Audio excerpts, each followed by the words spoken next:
Agents that prospect at least 5 hours per week earn, on average, at least $200,000 per year. Hey everyone, Aaron Lucas with Greenwood Homes Realty Careers, episode number 15, and today we're going to be talking about the 4 steps to conquer your fear of the phone. Let's jump right in.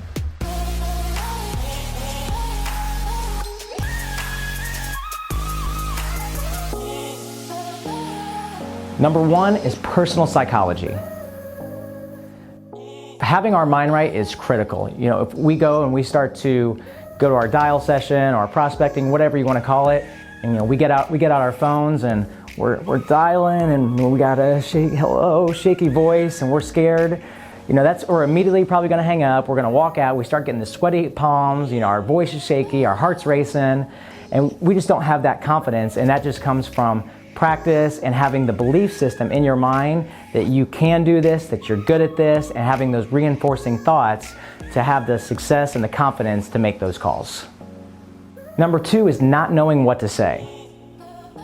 Practice is absolutely critical. You know, I don't care what it is that you're practicing, whether that's for sale by owners, expires, listing presentation, buyer consultation, whatever it is, we have to know exactly what to say, when to say it, and most importantly, how to say it. The studies done are that 7% is actually what we're saying when we're communicating, 38% is going to be how we're saying it, and then 55% of it is going to be our body language.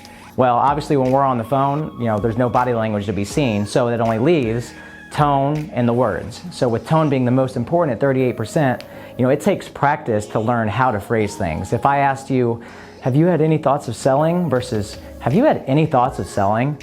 Completely different message that's being communicated, and any potential client or customer or seller, whatever it might be, is going to be able to pick up on that confidence that you have by the way that you're expressing your words and not by just what you're saying. Number 3, knowing your numbers. So obviously we have our business plan, we've worked on those, we know, how many dials do we need to make, how many conversations do we need to have, how many appointments do we need to set, and when we break that down, we need to make sure we're hitting those numbers. If you have, maybe one day where you just guessed 20, you have a really great day and your confidence is up, you're feeling good, but then you have, maybe 3 days in a row where you have 0. There's no consistency there, there's no buildup of all that confidence we've been working on, and now you come back in the office and you're completely deflated. And on top of that, also, when we track our income from sellers, buyers, whatever it might be, and we're able to actually break that down into what's my value per activity, if I asked you right now, how much do you get paid for a dial? How much do you get paid for a conversation? How much do you get paid when you set an appointment? Do you know that? And it gives me the confidence when, if I'm going to have a conversation, maybe with an expired, and I know that more than likely I'm going to get cussed out and they're going to probably tell me screw you, but I know that I'm going to get paid $158 for it, I will do that all day long for $158 each time. But if we're not tracking our numbers and we don't know our numbers, it's impossible to know that.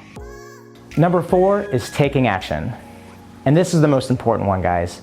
If you're not just taking action, just going out and doing it, we can talk about all the strategies and tactics that we want, but at the end of the day, it comes down to just doing what we need to do. And it doesn't mean that you're going to be perfect or that you're not going to be scared or that your palms aren't going to be sweaty or your voice isn't going to be shaky.